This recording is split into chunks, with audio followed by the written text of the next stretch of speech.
Hello student, কেমন আছো? আশা করি সবাই ভালো আছো। আজকের ভিডিওটি কেমন লাগলো কমেন্ট সেকশানে আমাকে জানিও। আর যদি কেউ আমার চ্যানেলে নতুন হয়ে থাকো তাহলে চ্যানেলটিকে সাবস্ক্রাইব করো। Thank you. আজকের যে বিষয়টা নিয়ে আলোচনা করব সেটা ক্লাস 9-এর 3 নম্বর অধ্যায়, পদার্থর গঠন এবং ধর্ম। তাই পদার্থের গঠন এবং ধর্ম ওর প্রথম যে টপিকটা হলো তরল এবং বায়ুর চাপ। তরল এবং বায়ুর চাপের মধ্যে যেটা আছে সেটা হচ্ছে প্রবাহী। প্রবাহীর চাপ কাকে বলবো? প্রবাহীর চাপ। প্রবাহীর চাপ কাকে বলে? আচ্ছা, প্রবাহী কাকে বলে? যা প্রবাহিত হতে পারে, এক জায়গা থেকে অন্য জায়গায় প্রবাহিত হতে পারে। যদি বলা হয় ইট, ইট কি এক জায়গা থেকে অন্য জায়গায় প্রবাহিত হতে পারে? মানে কি বলবো, জলের মতো ওরকম প্রবাহিত হতে পারে? পারে না। তাহলে ইট বা কাঠ বালি এগুলোকে প্রবাহিত বলবো না। তাহলে প্রবাহী হলো এক জায়গা থেকে অন্য জায়গায় প্রবাহিত হতে পারবে, তাকে বলবো প্রবাহী। এবং এই প্রবাহিত হতে গেলে প্রবাহীর নিজস্ব কোনো আকার থাকবে না এবং আকৃতি থাকবে না, যার কোনো দৃঢ়তা নেই, অর্থাৎ শক্তপোক্ত হবে না, কোমল নরম প্রকৃতির। যেমন যদি বলি জল, জল কি শক্ত? জল শক্ত নয়। তাহলে এগুলো হলো প্রবাহী। তা প্রবাহীর চাপ বের করার আগে আমরা যদি বলি ঘাতটা কি? ঘাত, ঘাত হলো কোনো একটা তলকে কল্পনা করে নাও। এই তলের ওপর লম্বভাবে, এই তলের ওপর লম্বভাবে মোট যে বল, মোট বল, মোট যে বল প্রযুক্ত হবে তাকে বলবো ঘাত। তাহলে একটা তল কল্পনা করেছি, এই তলের ওপর লম্বভাবে যে বল কাজ করবে, মোট যে বল কাজ করবে সেই বলকে বলা হবে ঘাত বল। এই মোট বলকে আমরা কি বলবো? ঘাত বল। ঠিক আছে। এবার এই ঘাত বল যদি বলা হয় একক কি? ঘাত, ঘাত বল তো একটা বল, তাহলে বলের যা একক ঘাত বলেরও ঠিক একই একক হবে। বলের সিজিএস একক কি হয় আমরা জানি, সিজিএস একক হয় ডাইন। তাহলে এখানে ঘাত বলের একক কি হবে? ঘাত বলের একক হবে সিজিএস পদ্ধতিতে হবে ডাইন। আর এসআই পদ্ধতিতে কি হবে? বলের একক কি ছিল? নিউটন। তাহলে এর ঘাত বলের এককও নিউটন। ঠিক আছে। ছাত্রছাত্রীদের বলছি, তোমরা খাতা পেন নিয়ে বসবে, তাহলে এগুলো শর্ট আউট করে রাখলে খাতাতে তাহলে বুঝতে সুবিধা হবে। সঙ্গে বইটাও যখন পড়বে তখন এই খাতাটা যদি পাশে রাখো তাহলে অনেক তাড়াতাড়ি মাথায় ঢুকবে। তা তোমাদেরকে বলছি খাতা পেন নিয়ে বসো, তাহলে এগুলোকে শর্ট আউট করে রেখো। আচ্ছা, এবারে ঘাত হলো, ঘাতের একক হলো। তাহলে আমি যদি বলি যে কোনো একটা বস্তুকে টেবিলে রাখা হয়েছে, তাহলে বস্তুটির ওজন যদি ডাব্লু বলা হয়, তাহলে ডাব্লু টেবিলের তলের ওপর লম্বভাবে ক্রিয়া করে। তাহলে এক্ষেত্রে বস্তুর ওজন হলো এক প্রকার ঘাত। কথা বোঝা গেছে? তাহলে এই একটা মনে করো একটা টেবিল রাখা হয়েছে, এই টেবিলের উপরে একটা বস্তু রাখা হয়েছে, এই টেবিলের উপরে একটা বস্তু যার ওজন ডাব্লু। তাহলে এ কোন দিকে কাজ করবে? নিচের দিকে, নিচের দিকে ওজন কাজ করবে। তাহলে এই ওজনটাই হবে ঘাত বল। তাহলে এখানে বস্তুর ওজন হলো এক প্রকার ঘাত বল। বোঝা গেল? আচ্ছা, এবারে ঘাত বলের পরে চলে এসো চাপ। চাপ কি? চাপ সমান আমরা কি জানি? চাপ হলো বল বাই ক্ষেত্রফল, তাই তো?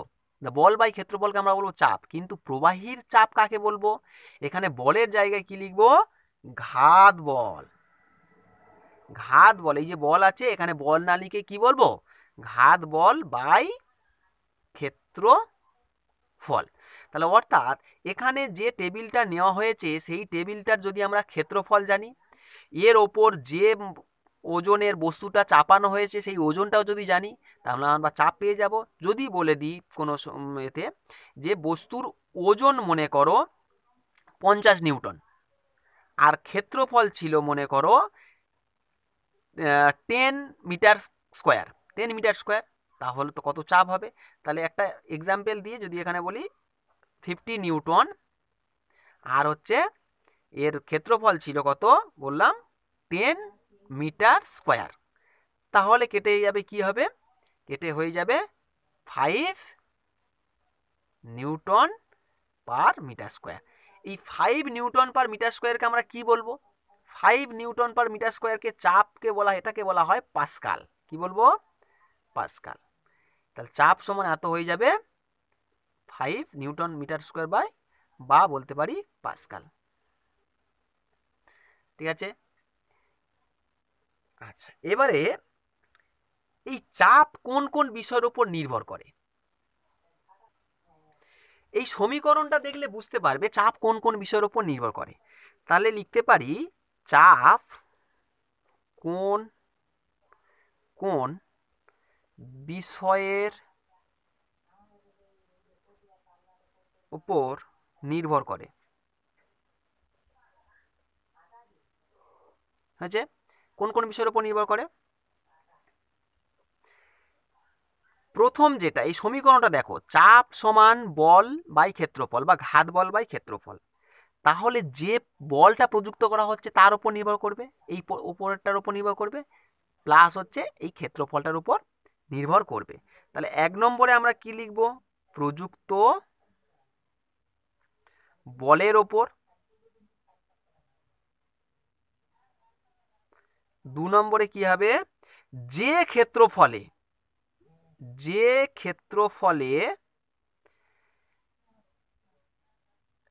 উপর বল ক্রিয়া করবে,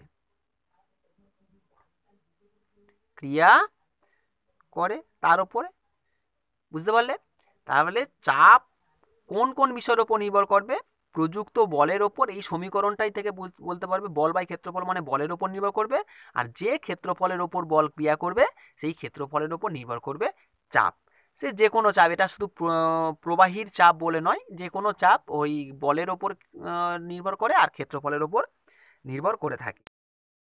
এই যে সমীকরণটা দেখলে, এই সমীকরণটা থেকে কি বলা যায়, এই সমীকরণটা থেকে চাপ সমান বল বাই ক্ষেত্রফল, তাহলে ক্ষেত্রফল যদি বেশি হয় তাহলে কোনো কিছুকে বেশি দিয়ে ভাগ করলে টোটাল মানটা কি হয়, কমে যায়, তাহলে চাপটা কমে যাবে।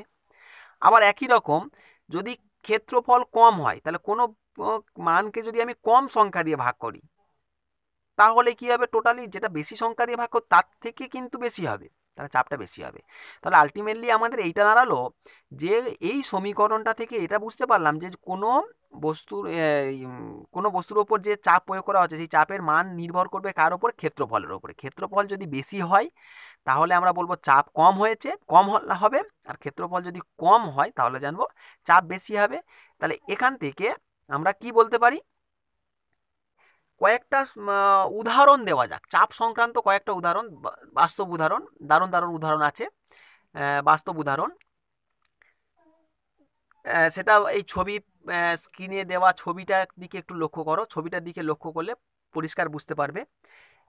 বাম দিকে দেওয়া ছবিটা দেখো, যে কোনো একটা লোক হাঁটার সময় যদি সমতল রাস্তার ওপর হাঁটে তাহলে তার পায়ে কিন্তু কম লাগে, আর যদি কোনো লোক এবড়ো খেবড়ো মাটির ওপর বা পাথরের ওপর দিয়ে হাঁটা চলা করে তখন তার পায়ে বেশি লাগে। কেন বেশি লাগে, বাম দিকে ছবিটার দিকে তাকালে বুঝতে পারবে যে যখন সমতলের ওপর দিয়ে কোনো মানুষ হাঁটাচলা করে তখন সমতলের সঙ্গে যে পায়ে এবং সমতলের যে স্পর্শতল আছে সেই স্পর্শতলের ক্ষেত্রফল কিন্তু অনেক বেশি। ঠিক আছে, আর ক্ষেত্রফল বেশি হওয়ার কারণে আমাদের কিন্তু চাপ কি হয়, এইখান থেকে একটু এই ছবিটা থেকে এইটা দেখো, এই সমীকরণটা দেখে নাও তাহলে বুঝতে পারবে। ক্ষেত্রফল যদি বেশি হয় তাহলে কি হবে, চাপ কমে যাবে। ক্ষেত্রফল যদি বেশি হয়, যেহেতু ব্যস্তানুপাতিক সম্পর্ক, ক্ষেত্রফল বেশি হলে চাপ কমে যাবে, আর ক্ষেত্রফল যদি কম হয় চাপ কিন্তু বেড়ে যাবে। তাহলে সমতল যে তলটা আছে সেই সমতল তলে ক্ষেত্রফল কিন্তু বেশি, তাই চাপ কম। এবারে দেখো ডান দিকে ছবিটা, এখানে যে ছবিটা দেওয়া হয়েছে সেখানে দেখো ওই এবড়ো খেবড়ো পাথরের ওপর, পাথরের টুকরোর ওপরে যখন চাপ প্রয়োগ করছে, পাশ এবং পাথরের সংস্পর্শে সূচালো ভাগ, আর সূচালো ভাগের ক্ষেত্রফল কি হবে? সূচালো ভাগের ক্ষেত্রফল কম, আর ক্ষেত্রফল কম মানেই কি হবে? চাপ বেশি হবে। তাহলে এখানে পরিষ্কার তুমি বুঝতে পারলে এই সমীকরণটা থেকে যে ক্ষেত্রফল যদি বেশি হয় চাপ কম হবে, আর ক্ষেত্রফল যদি কম হয়। এবারে নেক্সট টপিক হচ্ছে তরলের মধ্যে কোনো বিন্দুতে চাপের রাশিমালা প্রকাশ করতে হবে। তরলের মধ্যে কোনো বিন্দুতে চাপ কত হবে? তা ছবি দেখতে পাচ্ছ, পাশে একটা বিকার নেওয়া হয়েছে বা জার নেওয়া হয়েছে, সেই জারে কিছু তরল রাখা হয়েছে। ধরে নিলাম এই যে তরল নেওয়া হয়েছে এই তরলের ঘনত্ব ডি। তাহলে ধরে নিলাম, ধরি একটি পাত্রে ডি ঘনত্বের একটি তরল আছে।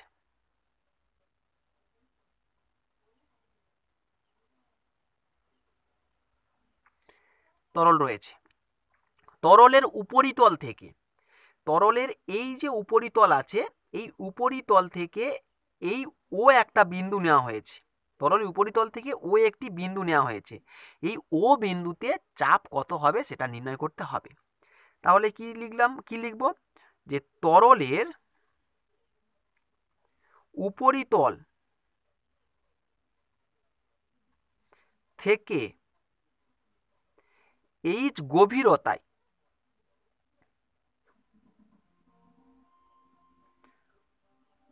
ও বিন্দুতে চাপ নির্ণয় করতে হবে।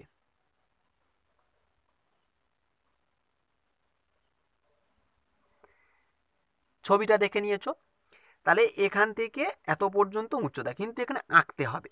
এই যে ও বিন্দুকে কেন্দ্র করে একটি চোঙ কল্পনা করতে হবে। তাহলে ও বিন্দুকে কেন্দ্র করে এই যে তলটা নিলাম, এই তলের যদি ক্ষেত্রফল এ ধরে নেওয়া হয়, কি ধরবো না, এই তলের ক্ষেত্রফল না ধরে এ ক্ষেত্রফল বিশিষ্ট একটি বৃত্তাকার তল কল্পনা করলাম। তাহলে এই তল যদি ক্ষেত্রফল এ হয় তাহলে এখান থেকে একটা চোঙ কল্পনা করে নাও। এই চোঙ যার ক্ষেত্রফল, এই তলের ক্ষেত্রফল এ, তাহলে এই তলের যদি ক্ষেত্রফল এ হয় তাহলে এই তলের ক্ষেত্রফল কত হবে? এ। তাহলে আমরা কি লিখলাম? যে এইচ গভীরতায় ও বিন্দুতে চাপ নির্ণয় করতে হবে। তাহলে এরপরে কি লিখতে হবে? ও বিন্দুকে কেন্দ্র করে এ ক্ষেত্রফল বিশিষ্ট একটি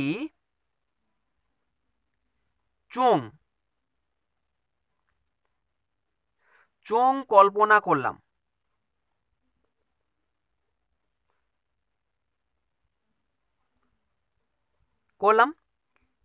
এবারে কি লিখব?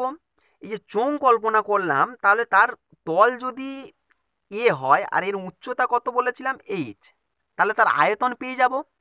তাহলে ওই চোঙের আয়তন কত হবে? অতএব চোঙের আয়তন কত হবে? আয়তন আমরা কি জানি?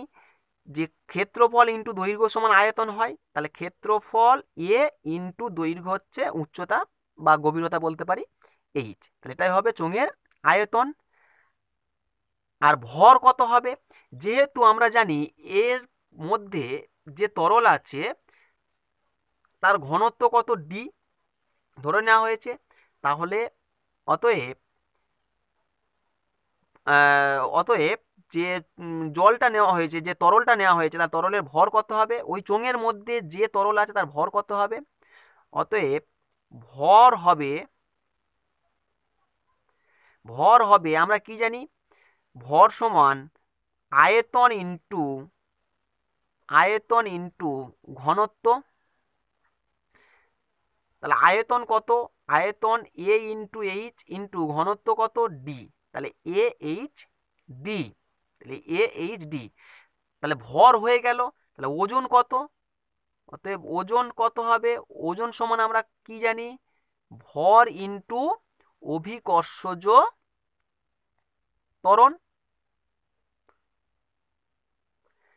অভিকর্ষজ ত্বরণ। তাহলে এই মানগুলো বসাবে, ভরের মান কত এ এইচ ডি ইন্টু অভিকর্ষজ ত্বরণের মান কত জি, তাহলে জি হচ্ছে অভিকর্ষজ ত্বরণ। তাহলে পাশে লিখে দিতে হবে যেখানে জি হচ্ছে অভিকর্ষজ ত্বরণ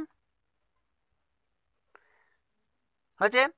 এবারে কি বের করব, তাহলে অতএব ও বিন্দুতে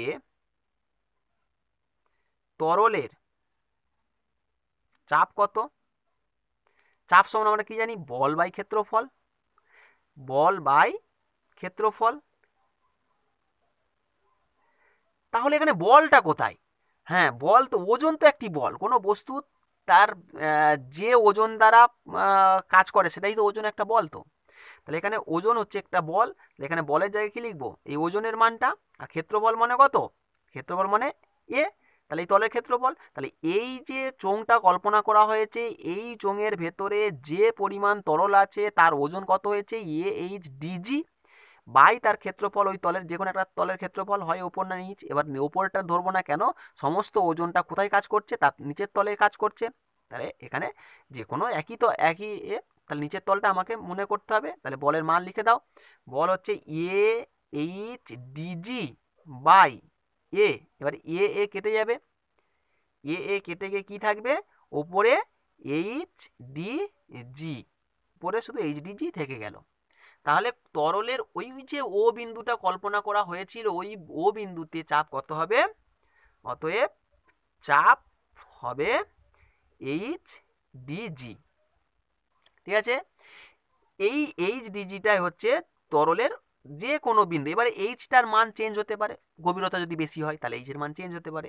ঘনত্ব সেটাও যে কোনো তরল, যদি বলো তেল নিয়েছি তেলের ঘনত্ব আলাদা, জল নিয়েছি জলের ঘনত্ব আলাদা, অন্য কোনো কেরোসিন নিলে কেরোসিনের ঘনত্ব আলাদা, কিন্তু জিটা তো কনস্ট্যান্ট। তাহলে এখানে চেঞ্জ হতে পারে একমাত্র ভ্যারিয়েবল হচ্ছে এইচ আর ডি, মানে গভীরতা আর হচ্ছে ঘনত্ব। এই গভীরতা আর ঘনত্ব যদি আমরা জানতে পারি, কোনো তরলের যে কোনো বিন্দুর গভীরতা এবং যে তরল নেওয়া হয়েছে তার ঘনত্ব যদি জানতে পারি, তাহলে আমরা ওই বিন্দুতে চাপের রাশিমালা থেকে চাপ বের করতে পারবো। এবারে একটা কথা বলে রাখি, এই যে বিন্দুটা নেওয়া হয়েছে, এই বিন্দু কেন, তরলের যে কোনো বিন্দুতে চাপ কিন্তু সমানভাবে সব দিকে ক্রিয়া করে। ও বিন্দুতে যদি কোনো তরলের চাপ বলা হয়, এ কিন্তু সব দিকে চারিপাশে ক্রিয়া করবে। তাহলে তরলের মধ্যে কোনো তরলের যে কোনো বিন্দুতে চাপ কিন্তু সমানভাবে সব দিকে ক্রিয়া করে। এটাই হলো তোমার তরলের মধ্যে কোনো বিন্দুতে চাপের রাশিমালা। এবারে যদি বলা হয় যে এই যে পাত্রটা নেওয়া হয়েছে, তা সেই পাত্রের ওপর বায়ু আছে, তাহলে বায়ুমণ্ডল তো পাত্রের ওপর একটা চাপ প্রয়োগ করবে। তাহলে শুধু কি এই চাপটা নেওয়া হবে যেটা তরলের জন্য হয়েছে? তাহলে ও বিন্দুতে যদি চাপ নির্ণয় করতে বলে, শুধু এটা করলে হবে না, তার সঙ্গে কি করতে হবে, ওপর থেকে যে বায়ুমণ্ডলীয় যে চাপটা দিচ্ছে সেই চাপটা লিখতে হবে। তাহলে এইচ গভীরতায় মোট চাপ কত হবে, তাহলে এইচ গভীরতায় মোট চাপ, এইচ গভীরতায় মোট চাপ সমান আমরা কি লিখব, বায়ুমণ্ডলীয় চাপ প্লাস এইচ ডি জি। তাহলে বায়ুমণ্ডলীয় চাপ যদি ওপর থেকে ক্রিয়া না করে তাহলে এখানে চাপ কম হবে, কিন্তু আমরা যেখানেই পৃথিবীর যেখানেই বাস করি না কেন সমস্ত জায়গায় বায়ুমণ্ডলীয় চাপ কিন্তু থাকে। তাহলে যে কোনো তরলের মধ্যে কোনো বিন্দুতে চাপের রাশিমালা প্রকাশ করতে গেলে সেখানে কিন্তু বায়ুমণ্ডলীয় চাপটা আনতে হবে। আর বায়ুমণ্ডলীয় চাপ যদি না আনা হয়, যদি আমি এমনি ক্যালকুলেশন করে দিই, তাহলে সেই ক্যালকুলেশন ভুল হতে পারে, এরর চলে আসতে পারে। তাহলে সেখানে মনে রাখতে হবে যে কোনো গভীরতায় চাপ নির্ণয় করতে গেলে বায়ুমণ্ডলীয় চাপ কিন্তু ওই তরলের চাপের সঙ্গে যোগ করতে হবে। এবারে যদি প্রশ্ন এরকম আছে, অঙ্ক করতে দিয়ে যে বায়ুমণ্ডলীয় চাপ দেয়নি, তাহলে ডাইরেক্ট HDG বলে সেখানে লিখে দিয়ে ক্যালকুলেশন করতে পারি। কিন্তু যদি বাই চান্স যে বায়ুমণ্ডলীয় চাপ বলে দেওয়া হয়, তাহলে কিন্তু HDGটার সঙ্গে সঙ্গে বায়ুমণ্ডলীয় চাপ যেটা বলে দিচ্ছে এটা কিন্তু যোগ করতে হবে, এটা মাথায় রেখো, ঠিক আছে। আর এই যে সমীকরণটাতে দেখা গেল, এই সমীকরণটা থেকে এটা বলা যায় যে এখানে যদি গভীরতা বৃদ্ধি পায়, তরলের গভীরতা এইচের মান যদি বৃদ্ধি পায়, তাহলে চাপ বেশি হবে। তাহলে তরলের যত নিচে যাবে তত কিন্তু তরলের চাপ বেশি, ঠিক আছে। এই রকম চ্যাপ্টার ওয়াইজ ক্লাস অ্যাটেন্ড করার জন্য বেল আইকনটি ক্লিক করে দাও সবার আগে, যাতে তাড়াতাড়ি তোমাদের কাছে ভিডিওটি পৌঁছে যায়। Thank you.